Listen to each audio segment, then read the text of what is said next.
দেখো, আজকে আমি তোমাকে 3টা প্রশ্ন করবো, আর 3টা প্রশ্নের মধ্যে তুমি যদি একটা প্রশ্নের সঠিক উত্তর দিতে পারো তাহলে তোমাকে আমি 1000 টাকা দেবো। 1000 টাকা। ঠিক আছে, করো।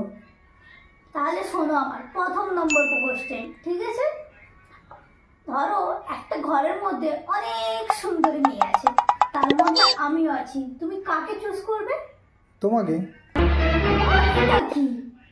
তুমি তুমি ওই ঘরে যাওয়ার দরকার কি ছিল তোমার? ঠিক আছে, চলো 2য় নাম্বার কোশ্চেন করছি আমি তোমাকে। ধরো একটা সুন্দরী মেয়ে বাইরে বেল বাজাচ্ছে, টিং টং টিং টং, তো তুমি তখন কি করবে? দরজাটা খুলবে? না, আমি গেট খুলবো না। ওই সুন্দরী মেয়েটা আমি ছিলাম, তুমি কি আমার থেকে অন্য কাউকে সুন্দরী মনে করো নাকি? পরে দেখছি 3য় নাম্বার কোশ্চেনটা বলছি।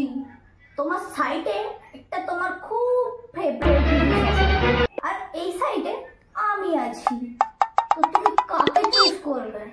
তোমাকে। তার মানে তুমি তোমার ফেভারিট জিনিস, মানে আমি তোমার ফেভারিট? আমার মা বাবা ঠিকই বলছিল আমাকে যে প্রেম করে বিয়ে করিস না।